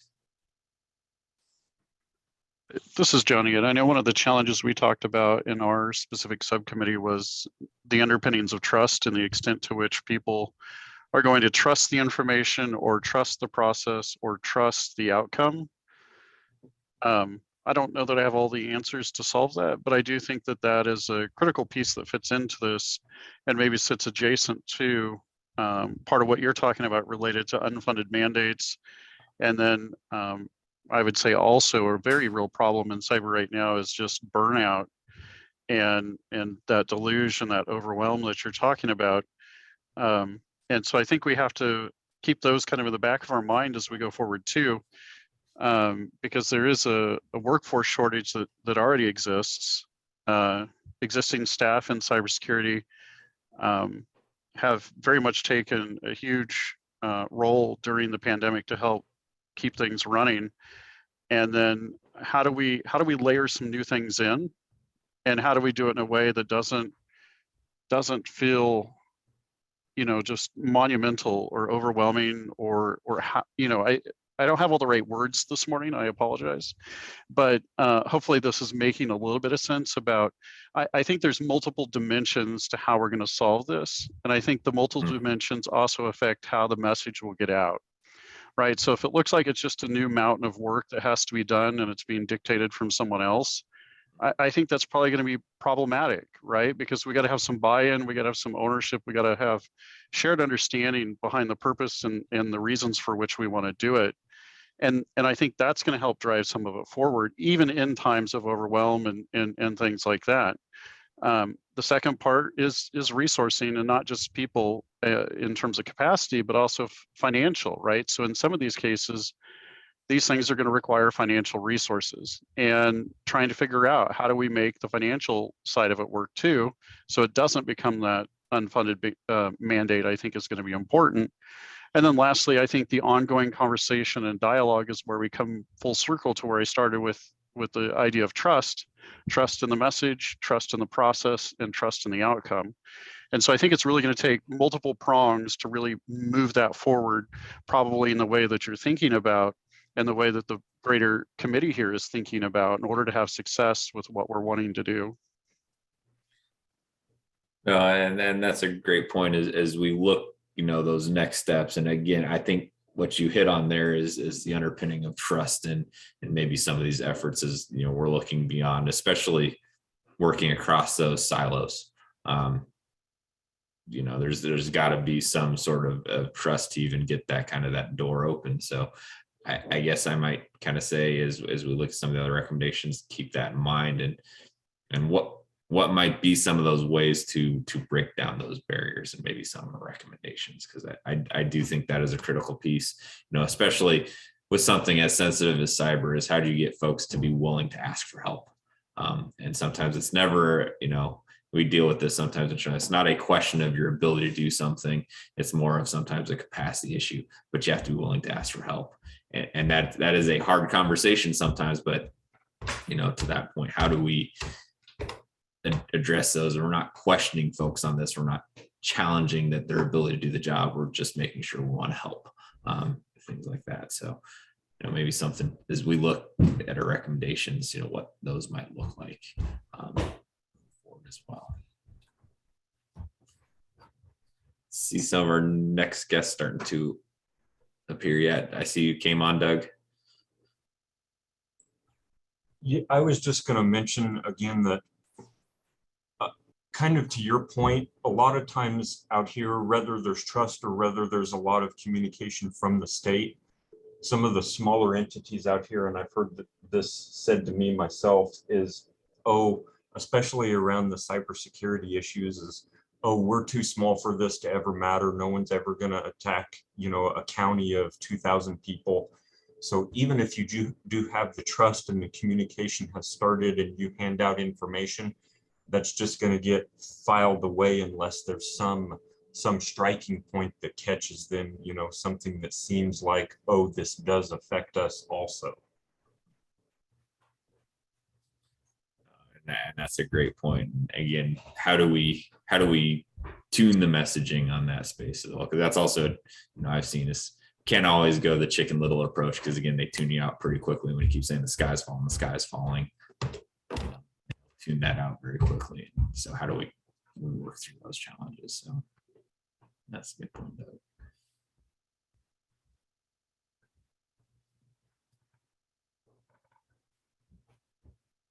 Alrighty. Well, I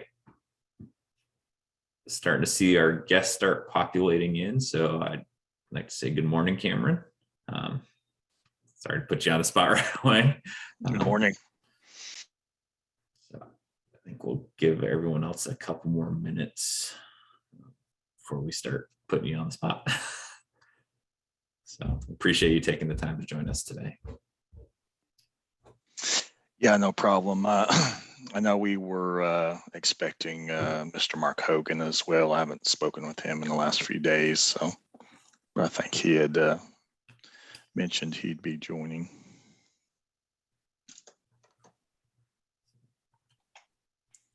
Well, if you quickly give the task force a brief introduction about who you are and what you do, and start with that, and hopefully the others join in the meantime. Yeah, no problem. My name is Cameron Gray. I am the Information Security Manager for the City of Tulsa. And my role is I oversee kind of the tactical aspect of our security measures. I do have the engineers and the analysts on my team, and we're developing a lot of the solutions and working with our partners to kind of obviously strengthen our measures since the attack earlier this year, and move some of those forward.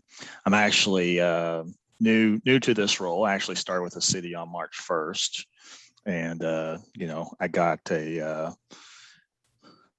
hard introductory to cybersecurity with that ransomware attack in the beginning of May. So I got my feet wet really, really fast. That's never a fun place to start. So. And then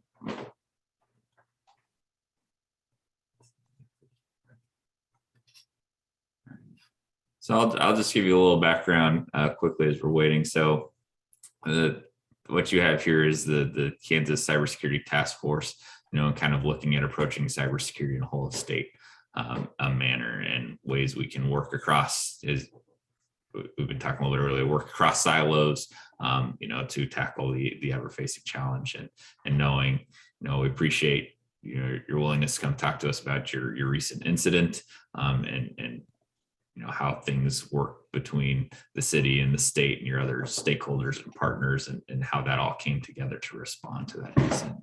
Yeah, appreciate the insight as we look at trying to tackle some of those challenges here as best as possible.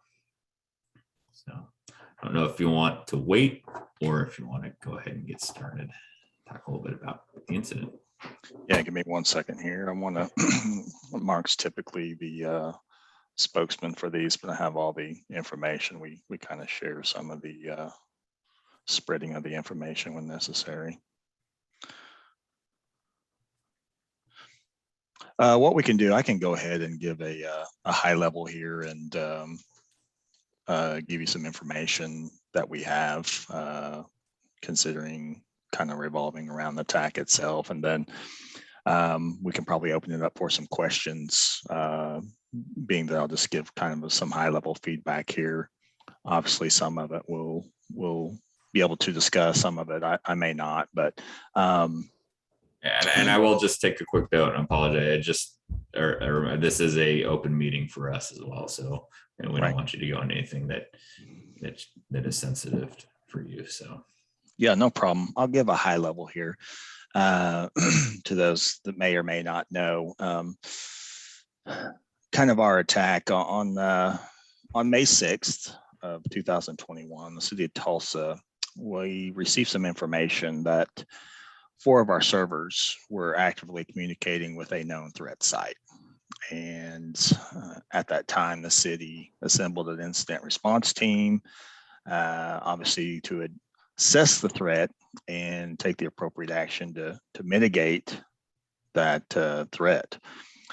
While evaluating the information and all of our internal system traffic, on May 8th, 2021, which was 2 days after we received the information, a ransomware attack was launched against our network, prompting the city to disable all network services, which helped us reduce the damage severity. So we had to take a pretty drastic measure based on the inside threat that we had there. Immediately, the city of Tulsa initiated its IT disaster recovery and business continuity plan, which mitigated any further damage and aligned the city to prioritize our recovery of services. The city, obviously, we partnered with local, state, and federal partners to provide forensic data for further investigation. That occurred while we were actively recovering, and during the attack, we felt it necessary to get as much information as we could into the hands of entities that could investigate those breaches. Also high level, as a result of the ransomware attack, data exfiltration did occur. And the city did announce on June 22nd, about, I think, roughly 6 weeks after the attack, we did have some files that were posted for sale on the dark web. The city of Tulsa itself, we didn't inquire on a ransom of any kind. We were aware that one may have been made, but we didn't inquire on that. We had held a position that we weren't going to pay a ransom. Just kind of some high-level side notes. That the timing of our attack, it was kind of dwarfed because it occurred on the same morning as the Colonial Pipeline attack, and I think we're all very familiar with that because it really made the news headlines. And that May 8th, I think it was roughly within, the same hour, a couple hours of when that was first started being communicating. I would also kind of say that information sharing and was the catalyst to discovering the threat. So, as this discussion moves forward with any of that, I just want to note how important that was for this ransomware event, for us to know to take action. And once we were able to take action, it really helped us mitigate any further damage than we had already experienced. And City of Tulsa's done a great job recovering from this, and in the same aspect, aligning ourselves to, reduce the damage or the threat if these things occur in the future. So we've really taken a lot of great steps. The City of Tulsa, we did not communicate who the APT was, the threat. I will say a lot of experts out there were stating who it was, and we can't say that's true or not there. But the agency that did give us the information did label our attacker as one of the top 3 cyber threats in the world. So the group that attacked us, it was a pro job. We would say they were professionals. So some of the things. Also, additionally, the attack itself was classified as anchor bot, and I think some of that is communicated out there as how they were inside and what type of methodology they used to exfiltrate data. I think at this point, I'll try to answer any questions that you might have. I'll try to just give a high-level synopsis and see if we can answer any questions for you. And I have a handful, but kind of open it up to the task force before I start asking away. Go ahead.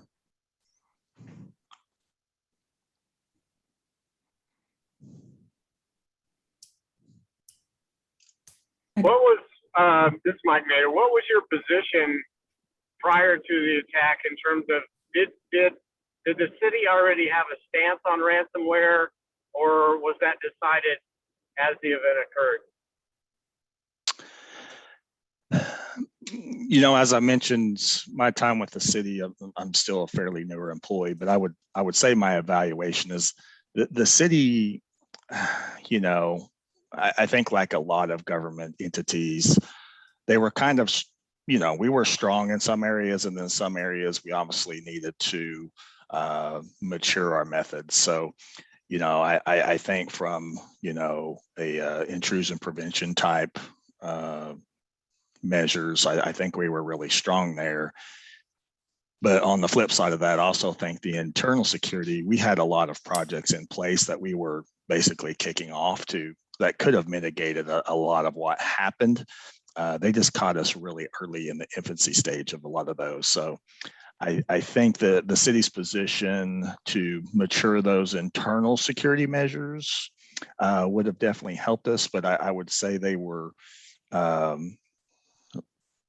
needing some help, I guess is a good point at that, to put it lightly. But we were in the infancy stage of maturing those. But in that same breath, we've put 2 or 3 years worth of work, I think, in the last 6 or 7 months. Obviously, the city put a big focus on that, and we were, obviously willing to step out and say, hey, we need some help doing some of this, and we got that help from vendors and state partners, federal partners. So very thankful for them to step in and help us start some of those initiatives, and we've completed probably 90% of them. So we've really made some strides to move forward.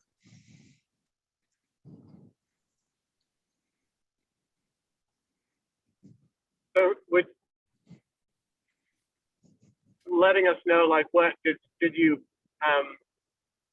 so when we had our breach in 13, we had help from the FBI,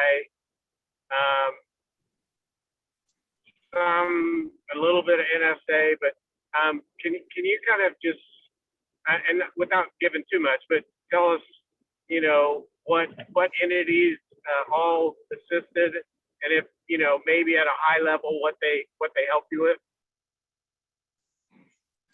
A lot of the initial information, I would say a majority of it, as far as, you know, information about the attack, the attackers themselves, some of their habits, their methodologies, providing information about dark web things, did come from the FBI.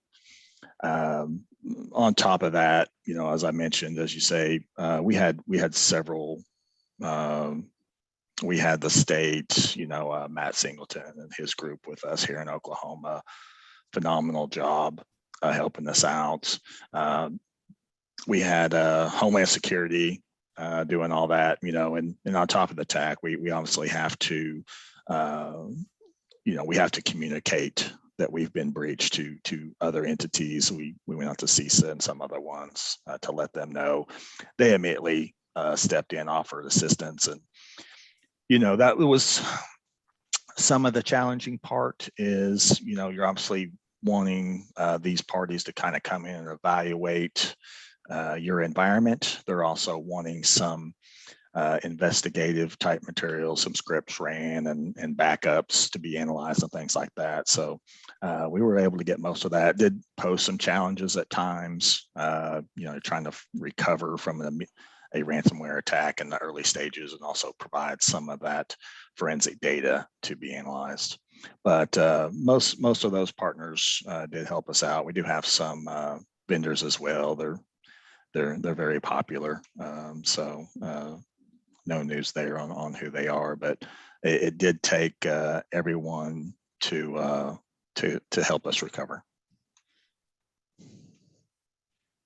So did you? Sorry to ask so many questions, but was that I guess were those conversations already part of your DR and co-op plans, or like they weren't for us, and we just luckily ours was already being tracked by the FBI, so they were actually the ones that informed us. But I'm just curious, because part of the task force, we're trying to figure out, you know, what does this structure look like, and how do we bring the right resources to bear when something like this happens, and you know, what does that look like? So that's kind of where I'm headed with these questions. Yeah, and I've been in some training recently where, you know, it kind of falls in. You talk about your cyber incident plan, and you know, you kind of high level. You know, Homeland Security, a lot of people talk about putting these plans together, but I think where your question's going and what we have as well is kind of what's the right amount of effort, or what are the right avenues we actually need to put in place to mitigate when these do happen. And, you know, I don't know if there's a lot of specifics out there. I would say, you know, as I mentioned before, ours, and I come from the private world over to the public side. You know, I noticed obviously some big variances there with compliance and things of those natures. And you know, I come from a very highly compliant, a lot of measures with federal standards, the gaming world. Obviously, PCI is kind of crept onto everyone's business. But really, we, you know, to answer your question, we were in the infancy stage of doing a lot of that, and we've matured that plan as we move forward, and obviously captured a lot of what we're doing to help us in the event that we have another attack. But as you're saying, I think it's still a challenge to say, you know, what are the right pieces to put in place, and what do we do when we get attacked, and who do we need to reach out to?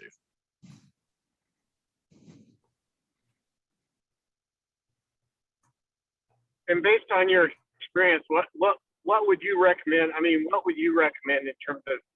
I know this is because really every brief's going to be a little different, Right. but just maybe at a real high level, what are there just like certain calls that should be made and regardless, or it's all going to be relative to the type of attack? It's kind of tough to say. I mean, a lot of the people on this call, kind of like myself, the city of Tulsa, I think what we had to kind of, we had to make some pretty serious calls. I have to, on a Saturday morning, make a call to basically cut off network traffic for an entire city that, has roughly 500,000 people and really 1 million people in our metro area here. And, that's a big deal because, we're providing life-saving services. And, I something that I really think helped us, and it was painful for a lot of groups, is, they had to go back to manual type processes. We didn't, our police department still operated, our fire departments, EMS that we were coordinated with, our 911 center was still operational. Did they have to do some processes that weren't friendly, that weren't time, that weren't efficient? Absolutely. And, I would give a recommendation there that, it's a great high level question. And sometimes it's hard to kind of counter that, is if you cut your network off today, kind of what measures do you have in place to operate? If something happened and you had to temporarily go offline, can you operate? What would you do? So those are some things to kind of put in place. I think, as talking about kind of newer to the government here and kind of consuming a lot of training and things, I think obviously, what I can say kind of in a early stage here is, that there's still a gap, right? So, with your users and their comprehensions of the measures that you need to put in place, and, what we still have to do to kind of navigate some of those business relationships to put some of those in place. I think some areas that I can kind of comment on that we've really matured, and I think really have highly reduced us moving forward. And these aren't, any measures that a lot of people aren't doing. And I think they need to be talked about more. Multi-factor authentication. I can't really stress that enough. Needs to be one of the top things. And in our organization before the attack, it was in the infancy stage. And I talked about, I come from the private world, and that was kind of where I was at. I had been doing that for years. So, and when I get to the city of Tulsa and kind of finding out about other government agencies, we determined that, there's still a little behind in some of those things. So I know the government standards, I think they've really ramped up. I think they've really ramped up in the last 6 months about what the president's putting out and things like that. But I still think they need to take a couple more steps. But it's kind of in line with your government entities. Sometimes they're a little slow to take on some of those measures. I talked about the multi-factor authentication. Really need to start exploring that zero trust conversation. And, some of my thought process, to kind of to share there. And, I'm a guy who's been through a ransomware attack, but I'm no industry expert. But, I hear this. I hear this kind of slogan these days in the cyber world, and I think we've all heard it. It's not if you get hit, it's when you get hit. And when you get hit, how bad is it going to be? So, I think that's where you really start to mature your zero trust discussion. And really that's talking about, your segmentation. And if someone gets in, because, our employees and people are one of the reasons they're going to make mistakes. We're going to make misconfigurations. We're going to fall for phishing attempts through our email, and these people are going to get in. But once they're in, you kind of think about that next layer of security. And once they're in, how do we kind of limit what they can do, what they can get, and what they can exfiltrate? So, I talked about that initially and kind of the measures that we had, from intrusion prevention. I feel fairly strong. Once someone got on the inside, that's where I think with a lot of other entities, we needed to kind of mature a lot of those measures. Obviously, couple others to note, obviously your backup environment, making sure that, that's segregated, that's pretty solid. We had some missteps there, and it was painful. And we obviously have made the right decision moving forward. Another items, your endpoint antivirus solutions, and there are a lot out there. And, I think some of the key, I don't stand on the pedestal here and say one is better than the other. You obviously want to get the one that, has fits your organization, but there's also, some other points in that you have to be able to manage it, and you have to make sure that the configurations are correct. And, at times, whether feasible or not, don't put all that on your own back. If you need help, that's an area of detection, because it only takes one. It only takes one incident for someone to get in there. It only takes one phishing email for someone to get inside and cause some damage. So those are obviously some areas there.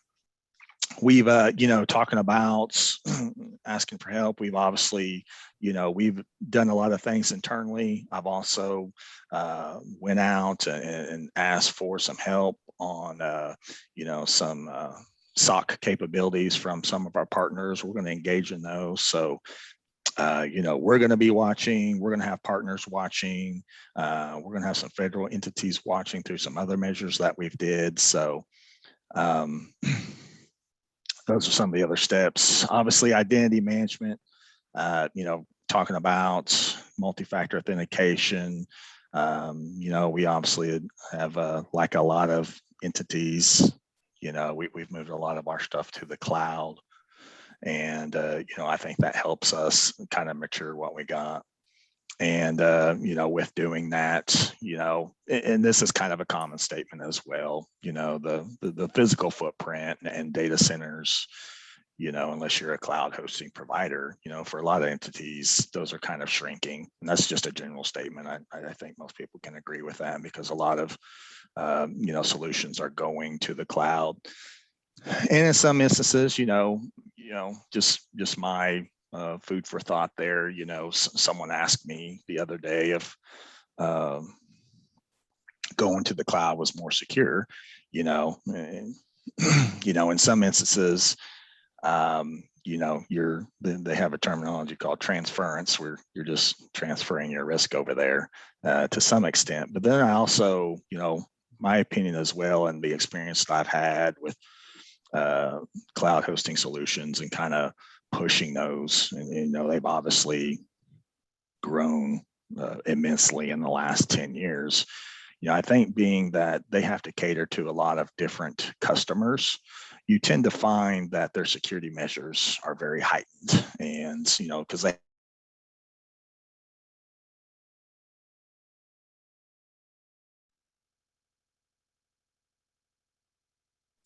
have to sell to a lot of different entities. They have to sell to the government. So I tend to find those are more secure. But obviously, there's also some advantages to on-prem or maintaining some type of hybrid environment. So it's really, my recommendation is doing what's best for you and what you can quickly recover from in the event of an incident. Sorry if I was long-winded there. Those are all. No, appreciate it. Thank you. I saw Secretary, your mic came on for a second.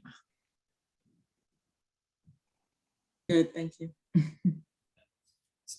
just have a couple quick questions, Cameron. I'm trying to be cognizant of time. Did you run into any obstacles when you started reaching out to some of your partners asking for help? I mean, like MOUs or things like that that could have been in place, from at least from our perspective, from a state, we want to help, things like that. But sometimes there's challenges to providing help and requesting help. Did you face any of that when you were going through your incident with at least your other government partners, for example? I think on the federal and state side, they were right there. And, basically all the help they could get with the resources that they had. I think one challenge that we did have is there was a request made for, we needed kind of some boats on the ground to help us. I think the challenge that we had, and I mentioned earlier in the conversation, is we were the same morning as the Colonial Pipeline. So I think some of the information that we got is there was a strain on resources at that point because we had another national incident at the time.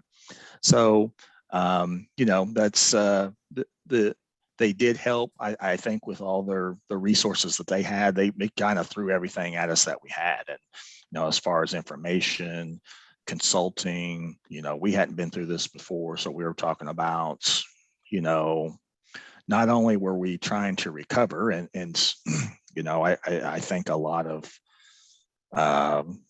professionals will probably tell you, recovery is not the time to upgrade. It's not the time to put new solutions in, but we did do that. And, that may have took our timeline to fully recover, maybe take a little longer, but we had to harden a lot of things inside of our environment, because I felt once we got back to an operating state, people might get comfortable, and we may tend to do that. And some of those projects that we want to do from a security perspective, they may have taken a little bit longer to come to fruition. But, we took a little bit more time. We obviously recovered what we could, moved a lot of things to the cloud, but, basically saying, X, Y, and Z security measure, they have to come back with the recovery. So it did take us some time to kind of move with that. But to your original question, I think with the entities, what they had available, I didn't experience any delay, any communication. I was talking to the FBI agent daily. I was talking to our state CISO daily. They gave me all the resources. They actually helped. They even gave us, some resources to go out and get us some information off the dark web, which helped us. So, because that area was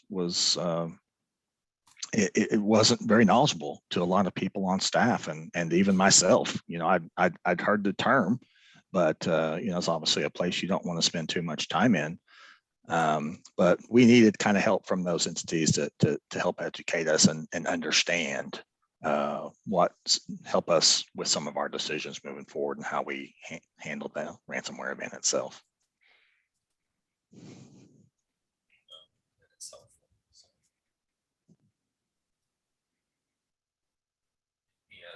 We're at time for the task force. I see you came back on, Secretary. Oh, sorry. I just wanted to extend my thanks. After you go through these incidents, to be willing to share kind of what worked and what didn't is so key and critical. And the partnerships across, our states to make us all stronger across this area is so needed. So this was very, very helpful. And I think for many of our subcommittees in the larger committee, we have a lot of kind of food for thought as we continue the conversations next week. Yeah, no problem. Just to kind of expand on that, and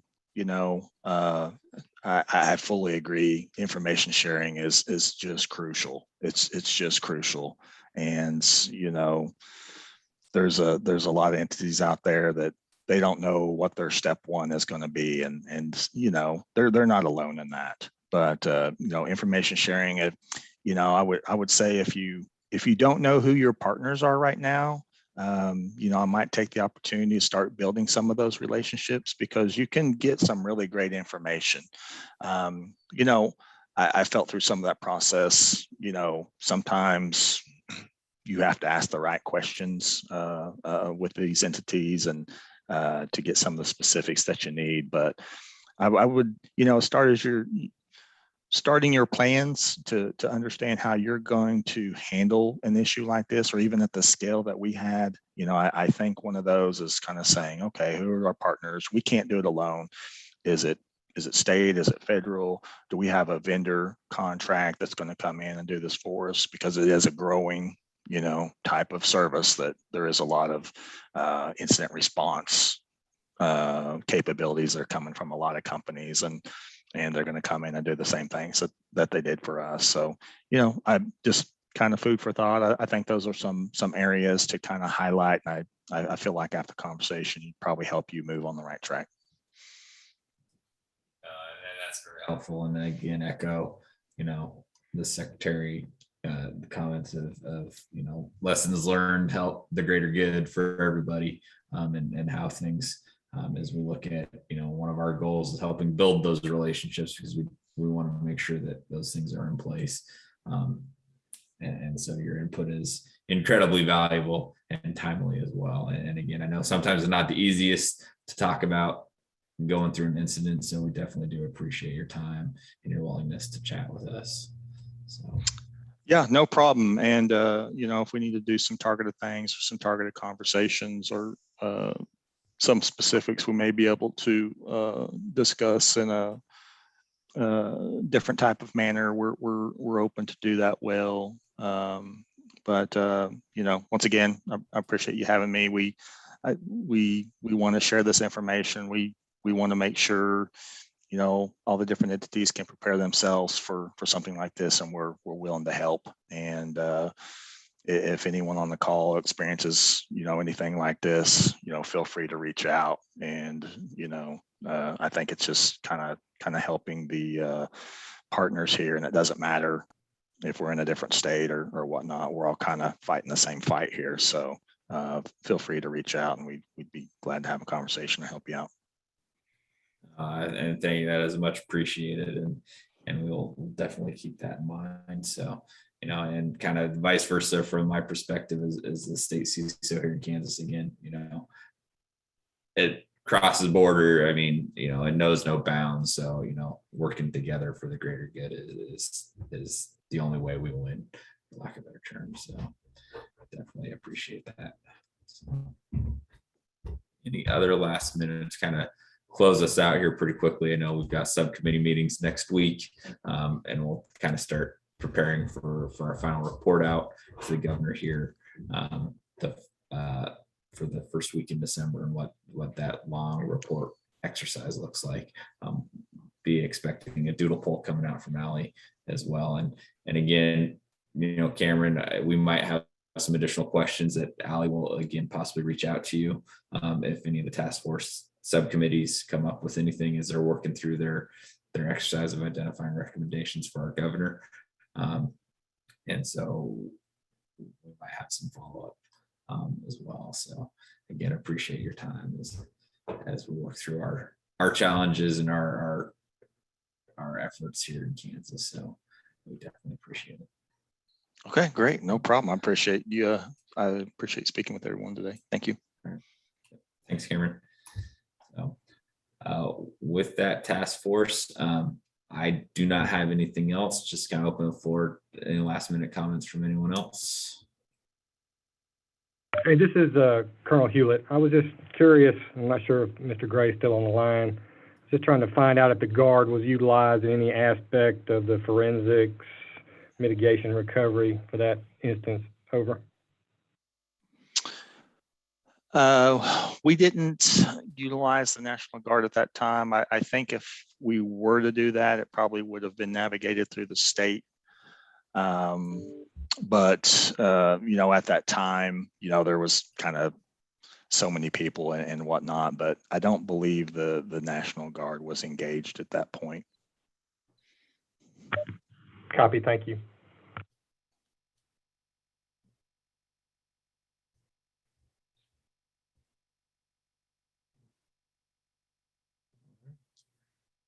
not hearing or seeing anything else, I again appreciate everyone for their time today. And we continue to look forward to the next steps and what that looks like. So appreciate everyone's time. Thank you. Thanks, everyone. Bye.